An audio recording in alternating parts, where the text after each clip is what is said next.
Good morning, everyone. Welcome back from morning tea. We hope you had a good opportunity to have a chat and maybe a coffee and a water. Thanks so much for joining us today. My name's Samantha Martin-Williams. I am a non-executive director on the Supply Chain and Logistics Association of Australia and a director on the Newcastle Airport board. Sara, you've had the privilege of hearing from her this morning, Amy as well, and Professor Mark Hoffman from the University of Newcastle joins us on today's panel. Can I start by acknowledging the traditional owners on the land in which we meet, the Awabakal and Worimi people, and also the land in which the airport conducts its business, and pay my respects to elders both past, present and emerging. Our focus for this panel is priorities for building the Hunter's international connectivity and trade, and we've touched on that, of course, over the last day and a half, and we're going to dive a bit deeper into that now. Some context. Day one yesterday, the summit focused on tourism and a globally connected enterprise. A lot of above the wing yesterday, but of course, in talking about above the wing, you always then talk about what is below the wing. And today is going to be a real focus on below the wing. Yesterday, there was a lot of discussion, excellent discussion, about things like paddock to plate opportunities, regional smart specialisation, relationships, the importance of relationships, particularly with Austrade, and the importance of transport infrastructure. So at the end of this 40 minutes or so, the aim of the panel is for us to give some clarity and some alignment with actionable steps about what we need to do as a region to leverage the Hunter's international connectivity and trade potential. So for the session, we'd really encourage you to use Slido. I know you've been using it over the course of the last couple of days, but we'd love your questions on Slido. And we'll have quite a opportunity at the end of today's panel to answer some questions, as many as we can. So Amy and Sara's already had an opportunity to speak with us. So Mark, I'm going to kick off with you if you don't mind. This was a really interesting stat that the Australian Bureau of Statistics valued exports from international education at nearly $33 billion in 2019. That's a big number. Now, I know this is a sector that's COVID impacted, but I'm really interested in your view on international education, the value of it, both financial and non-financial. Thanks very much, Sam. One thing I should sort of say that it's great to be at this meeting, because usually you come to these and everyone's sort of going a what do we do sort of question, whereas here I sense we're in a how do we do it mentality. We've got this great opportunity. International education. And as you said, Sam, it was Australia's third biggest export industry, and I should sort of say that being in education, people sometimes get a little bit uncomfortable when you start talking about it as an industry, but we really need to look at what international education brings to the country. You quoted some numbers there nationally. I think what's really important is to look at what we do here in this region and what the potential is. And I think quoting 2019 numbers is quite valid. It's dropped dramatically through COVID, but it's on essentially a vertical rise at the moment with international students coming back, and the limitations aren't their desire to come back. It's just visas and their tech prices and that sort of thing. Now, before 2019, there were about 4,000 international university students in our region. Each of those students pays a tuition fee, which generally speaking is in the order of $30,000 to $35,000 a year. That goes to the university. Most of what the university spends its money on actually is salaries. So it's local people who then build houses and spend money. So it's real injected to the economy there. It's well known that the students themselves have to live, and the rule of thumb is it's usually equal to about the tuition fee. So you do a little bit of math there, and you've got a number of about $250 million that was coming into the economy. Now, the other way of looking at it is that if you go, for example, to Gold Coast, and that was used yesterday as an example, what we've got is a university there, and we've got 30,000 international students, and we have an international airport, and we have great accommodation options for the students. So you can very quickly extrapolate there as to what is the potential here.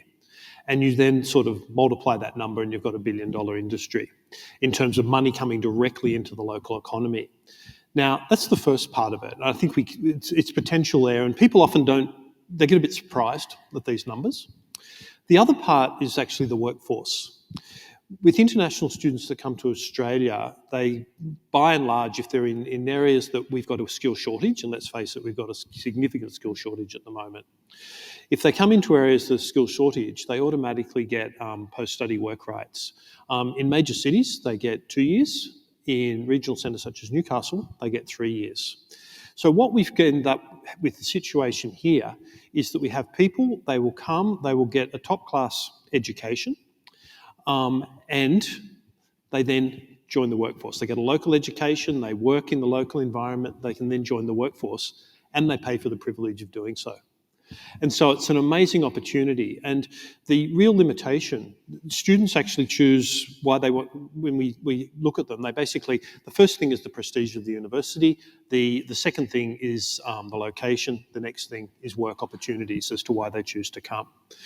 The University of Newcastle, the international reputation of the university is easily in the top 10 in Australia, and it is way ahead of the universities on the Gold Coast.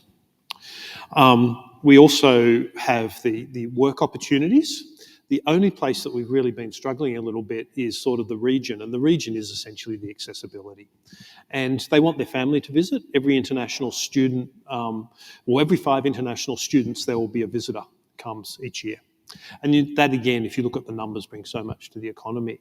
And I think this is what we need to see as the potential. It's a significant financial input, plus it's the surefire way of addressing one of our skill shortages. 90% of the students that actually study at university who come from our region actually come to the University of Newcastle anyway. If we're going to address the skill shortage, we've got to attract people from elsewhere. And international is probably the easiest move there. Really interesting. Amy, government and universities have been working closely for a long while. Tell us what we do next in terms of the relationship with our university government for regional impact. Yeah, certainly.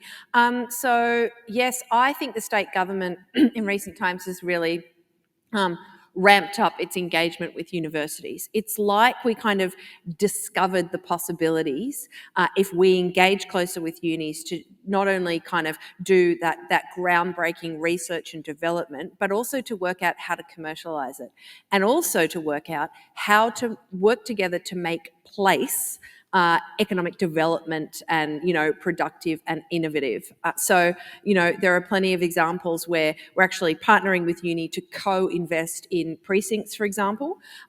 We've actually signed an agreement with the University of Newcastle, which is all around that kind of, yes, research and development, but how do we commercialise it? And one thing that we're looking to do is say, okay, there's if we want to make sure that we're taking the best ideas to the world and making sure that we're diversifying our exports, we need to make sure that this research is commercialised, scaled, and then taken to the world. And so I don't know if some of you are familiar, but there's something called TRL, which is Technology Readiness Level 1 to 9, where 1 is an idea in the shower and 9 is exporting to the world. How do we actually work with unis and say, where on that scale are we falling short? Where on that scale are things getting stuck or not happening?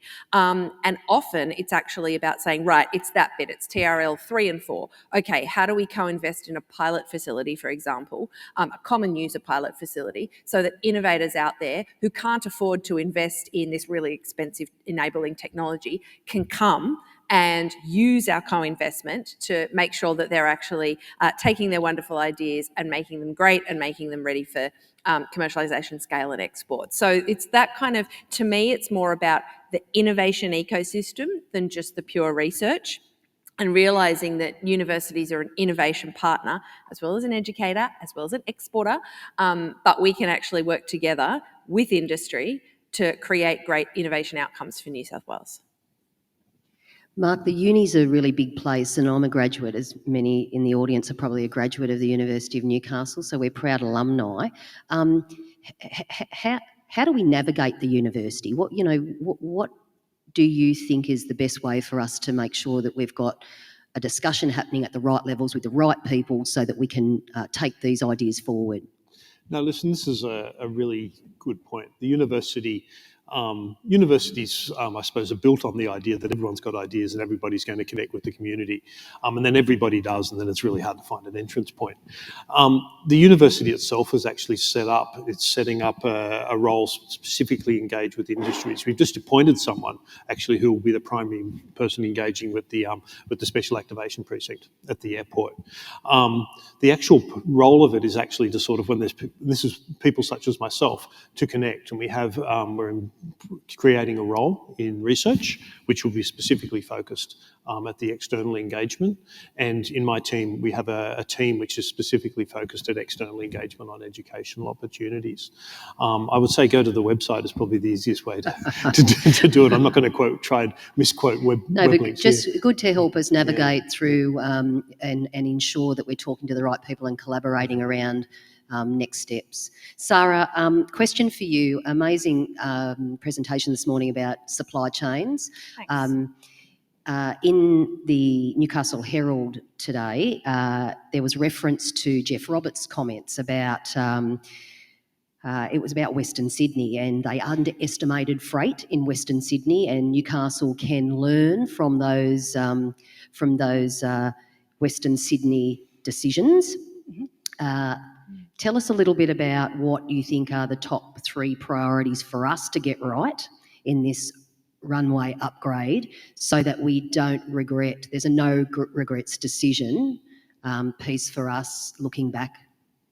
Great question. So Jeff Roberts' comments are really interesting, and I think when they did their air freight business case, it was probably prior to COVID, and then COVID happened, and the air freight system and the airline business model has changed significantly. So a little bit also cautious that perhaps his comments are designed to attract more business to the airport, like, oh wow, we've got such a massive opportunity, we had no idea it is, so if you're not already on board, you better hurry up and book your leased block of land. So I'm a little bit of a cynic like that, and I have found that there's other locations where they've overestimated the air freight task and the air freight business case.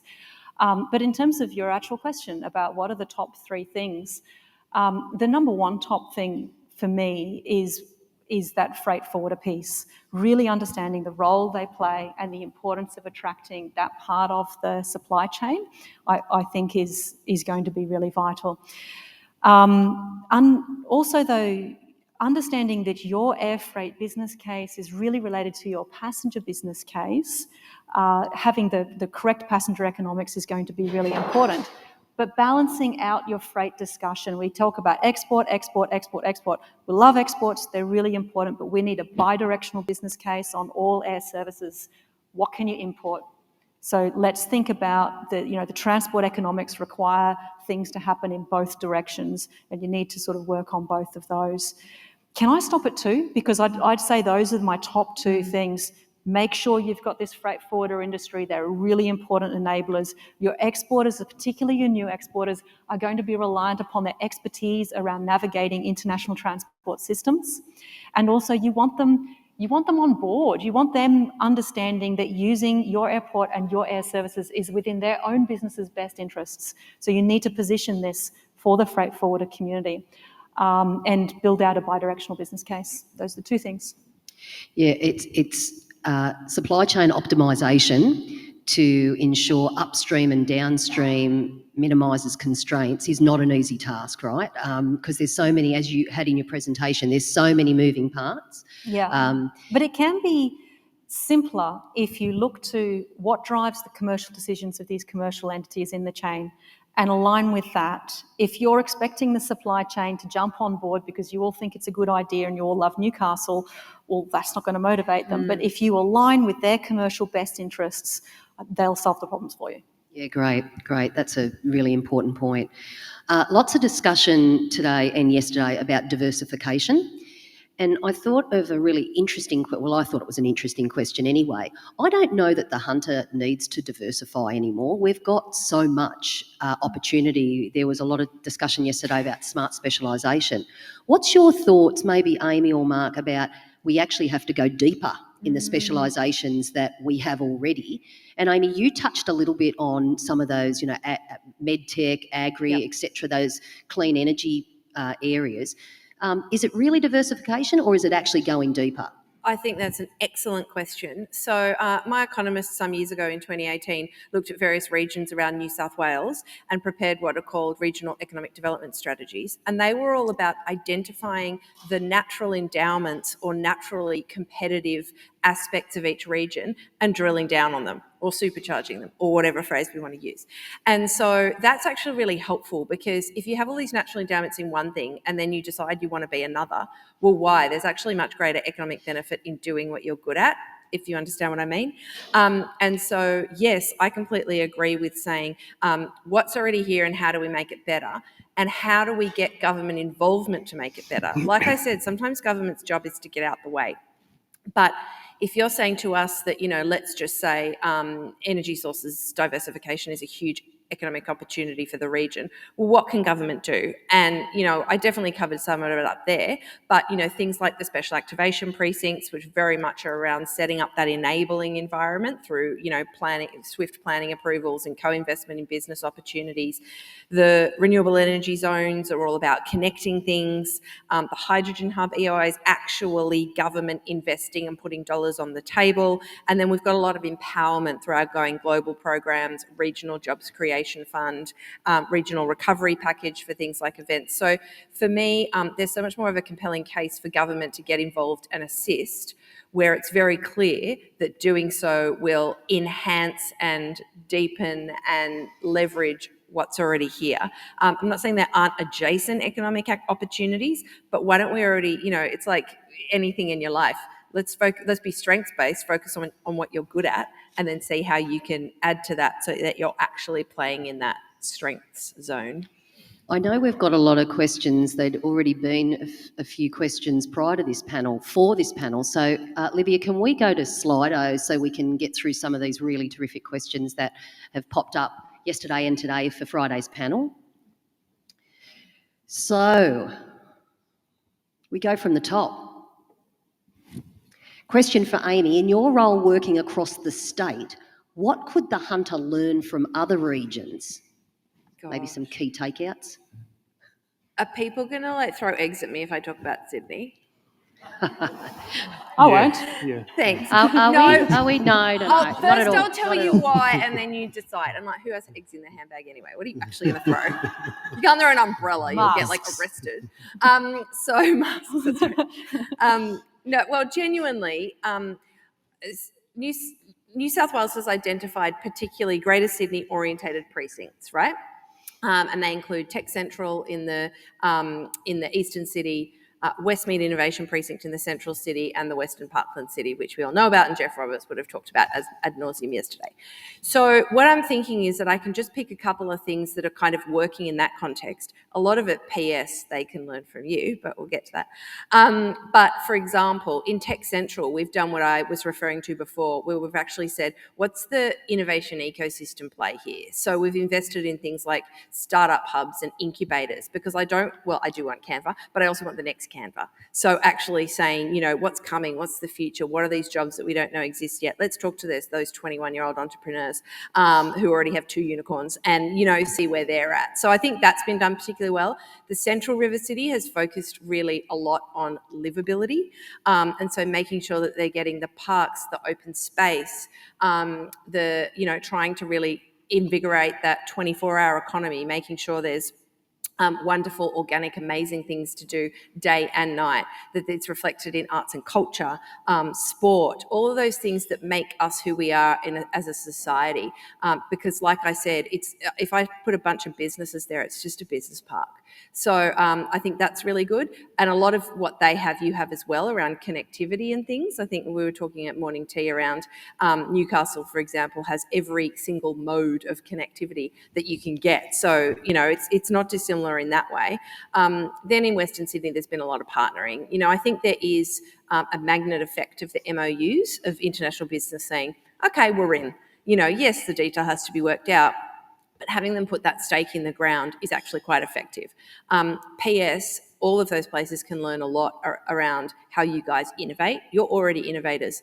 Newcastle is the smartest city in the world on a number of, on some counts, and doing stuff like getting that enabling piece. You've got your multifunction poles and your IoT systems, and look at me pretending that I know what I'm talking about. But, you know, a lot of what Sydney and our precincts need to do is get that digital plumbing and the infrastructure right so that all these innovators can plug and play and do really cool stuff. And I think Newcastle is already a step ahead, and we keep pointing to it as a kind of smart city digital technology sort of play. So it's more around us learning from each other.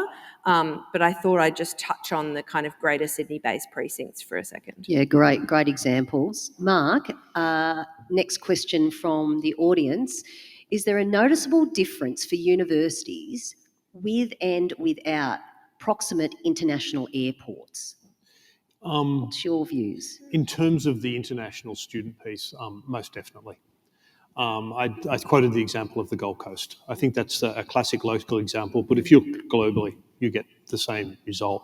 Now, you might say if someone's going to come to the University of Newcastle and study for 4 years, what does it matter if it takes them an hour to come from Sydney Airport versus Williamtown? But it doesn't quite work like that. People's minds work in a different place. And just touching on the proximity piece, if I might, because the question on being best at something, we're in a global world. And so I don't think we can afford to be investing in something at all where we aren't a global player, particularly when we're looking at an international position. And I just wanted to touch on the energy piece, because Amy mentioned in her talk sort of the triple helix. Newcastle has the National Institute of Energy Research. It is by far and away the best sort of tech park next to a university to actually invest in energy technologies. We also have essentially the centre of the power generation of New South Wales is in the Hunter Valley. And therefore, to actually bring the energy precinct, which the New South Wales government has done, actually into this region is creating incredible opportunity. And there was an interesting present slide that Sara put up about the value of particular exports. What many people don't realise is you go out to these little startup hubs and innovation areas around Newcastle, such as 1812, so many of those companies are actually making energy control devices. And that's the high value export that we want. I mean, it's wonderful to export wine, but wine's heavy.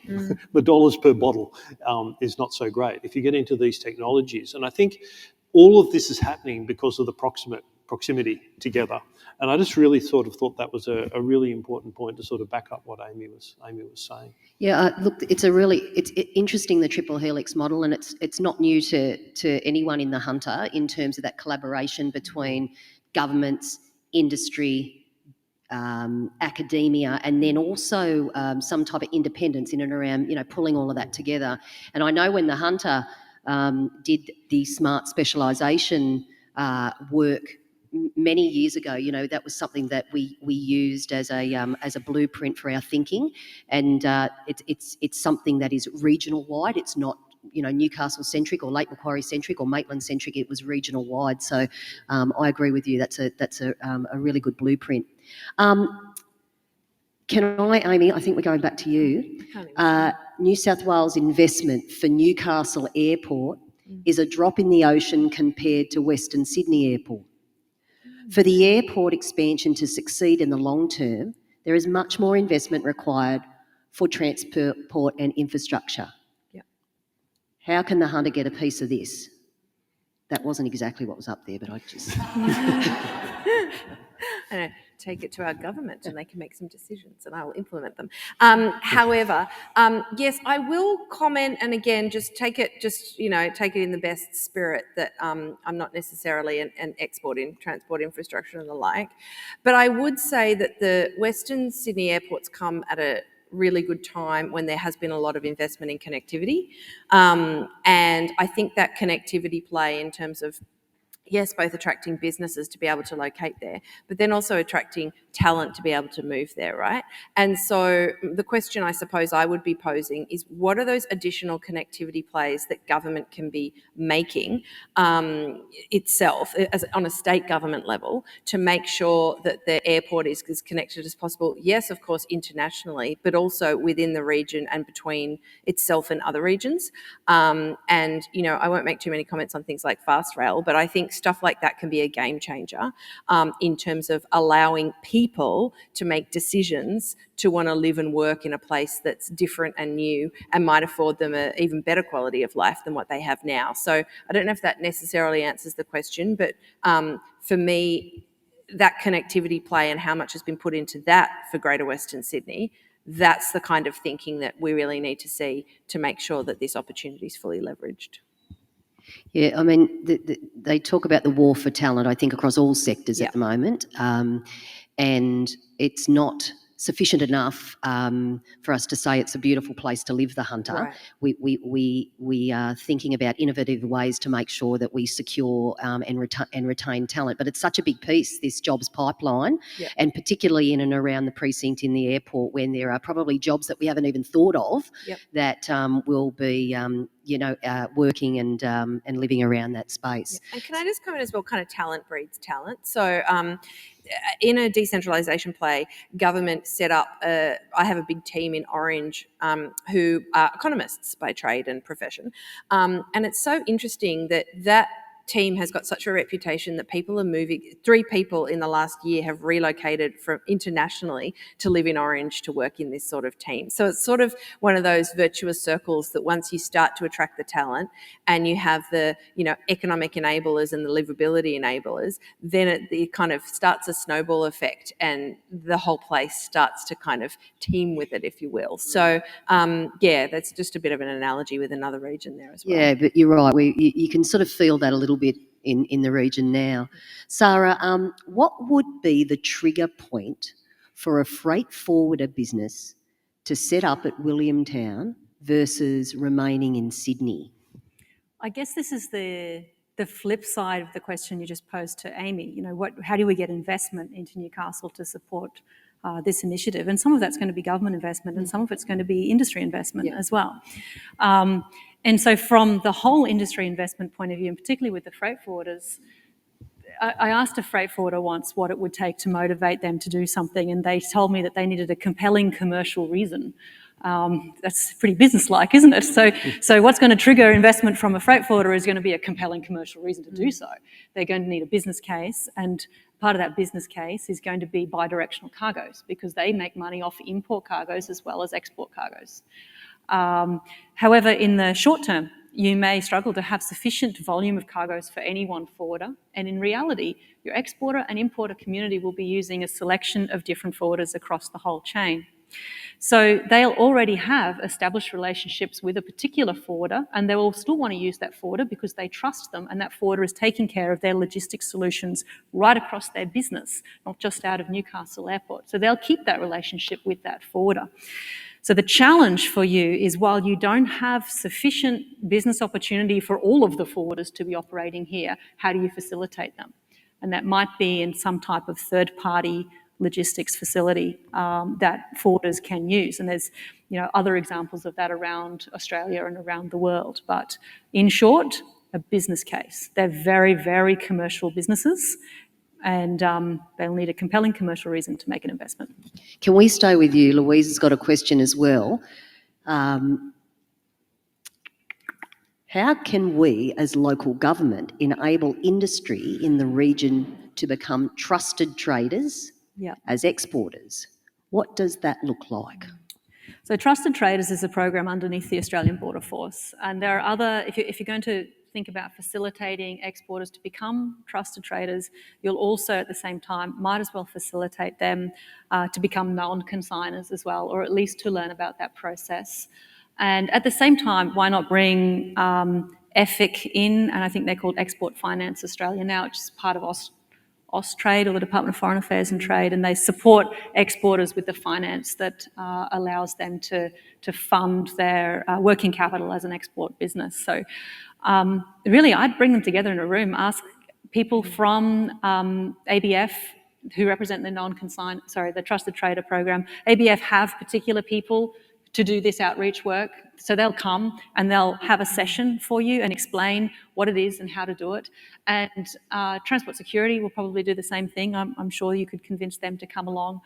And the same, I do Export Finance Australia and have a little workshop that helps exporters understand what are the services that are out there to facilitate them in a really practical sense and getting their product into market.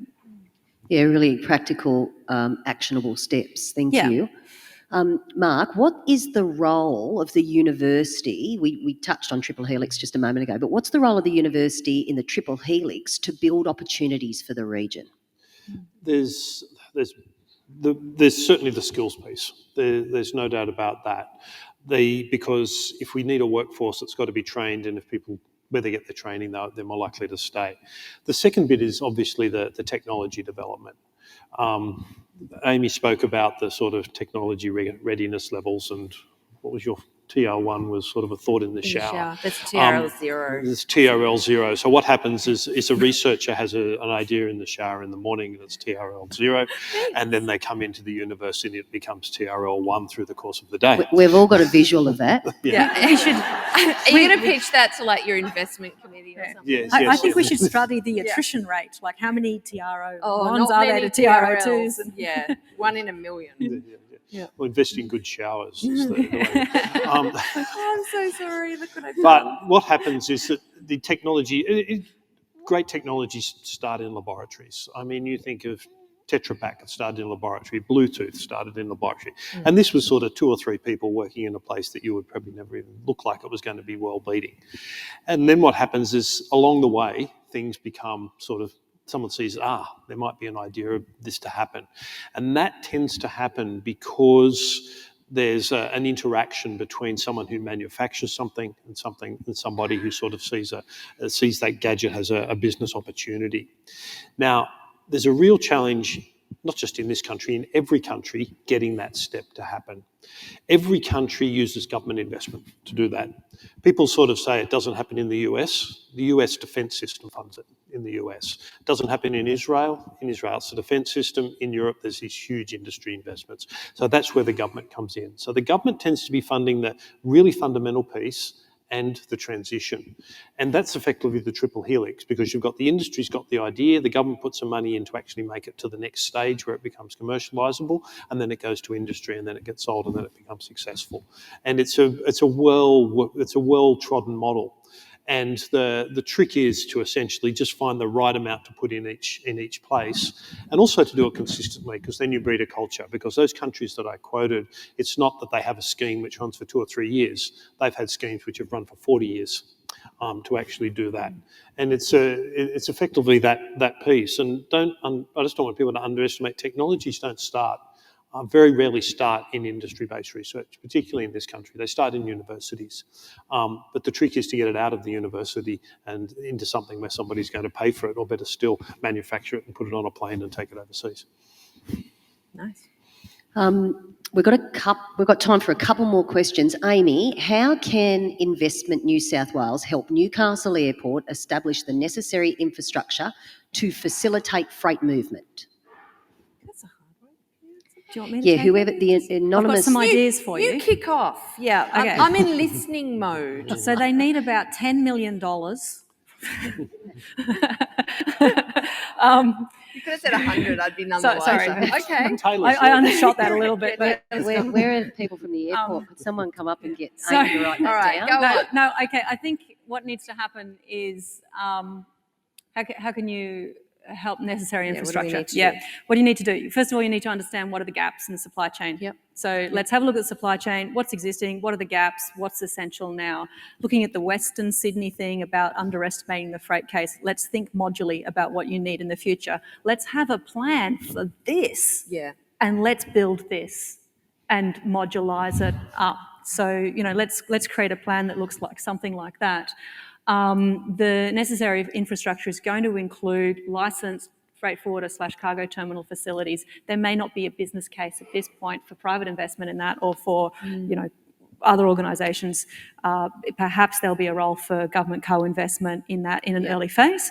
And additionally, in influencing changes in freight forwarder behaviour, you may even consider paying them to change what they do.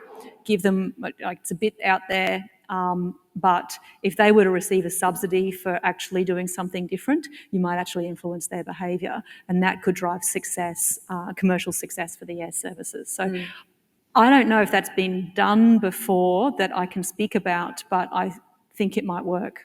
And how much, and I'm asking questions, how much of that is the Commonwealth Government's domain versus the state government's domain? And I know we're all in partnership and let's do a city deal, but, you know, genuinely, how do we kind of apportion that so that everyone doesn't go Well, I guess it's the federal government's role to create the border agency services that sustain these operations. So they're going to have to invest in actually having border agency people here for both ABF and the Department of Agriculture, and to do the functions around border protection that are necessary.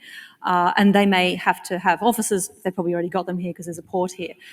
But in terms of industry attraction and investment locally, I would have thought that was mostly you. Yeah. Sorry. Yeah, no, it's good. Yeah. Isn't it good when a panel doesn't know. need a facilitator? It's fantastic. Yep. I love it. Oh, exactly. Yeah, and the state government can we can do a lot around, and also around the surrounding areas as well. And that's why I like there's jobs for federal government, state government. The local governments are the place owners as well. So what are we doing around local government enablement, land connectivity, all that stuff that I've talked about already? But it's not neatly defined. Ladies and gentlemen, we've run out of time. There's so many more questions for you guys. So that's amazing that you've been able to really connect with the audience in the way that you have, Mark, Amy and Sara. The aim of our session today was to gain some clarity and alignment about what we need to do as a region to leverage the Hunters International connectivity and trade potential. Three takeouts for me. So lovely, the comments, Amy, from you about the government's role to enable and to connect, but sometimes to get out of the way. You know, we really look forward to working with you more, you and your team. Sara, plan big, develop modularly, and understand the commercial business drivers for each of those participants in the supply chain. That's a real key takeout for me. And Mark, international students, this direct and indirect value and the talent and the jobs and the culture that it can create and sense of place, it's sort of the gift that keeps on giving international students. So please join with me, everyone, in thanking our panellists.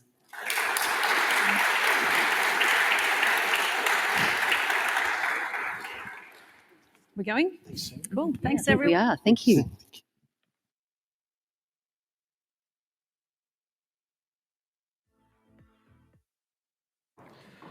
Thank you, Samantha, Amy, Sara and Mark, for a great discussion. My brain is racing, so many ideas. My team is taking a sharp intake of breath because when my brain races, I start to rant, and so they're all saying, "Oh, please don't." Understanding and aligning commercial interest in the value chain, that's just got me thinking. On our business side, we run a bunch of businesses, and I'm constantly talking to the team about what is your customer value.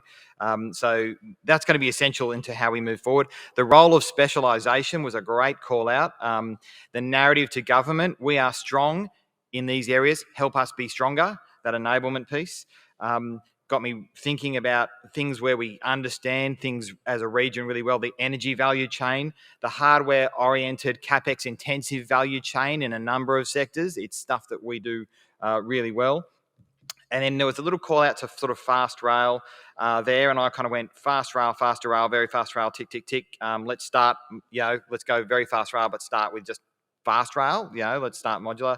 And then I went back to that, that tacos ad where they say, ¿Por qué no los dos? Why can't we have both? And I was thinking about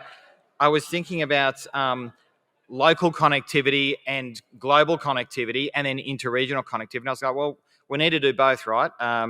Because specialisation, if we're saying specialisation is key, all I've heard in my 3 years here from local government is that intra-region connectivity helps drive specialisation because it's that serendipity of connectivity and connection. And then to maximise that, you need to be globally connected. We absolutely need faster rail, but we need great internal connectivity and that international connectivity to make sure we can offer that value to the world, and that the world can come and come here and offer its best to us as well. So important for talent attraction. Rant over. Next up, we want to hear from you with a quick sense check of what you guys have heard today. Check in on some of the priorities that the speakers have been talking about. You agree, you disagree. So at the back of the room, we're not going to exit the room today. We're going to try and get you out a little bit earlier. At the back of the room, we've got two groups. So the left side is above the wing. So if you weren't here yesterday, but you do have an interest in sort of people, tourism, education, innovation, go to the left as I'm pointing at it. So and then on the right side, more below the wing, freight, agribusiness, manufacturing, defence. So it's going to be short and sharp. I want to see people huddled up around the whiteboards, and we're going to do 20 minutes. And if you haven't had a chance to speak, if something's burning, let's get it on paper, and then we'll come back. We will stay in the room, we'll close, and then we'll go to lunch. So let's break out, go to the back of the room, huddle up, and get some ideas down.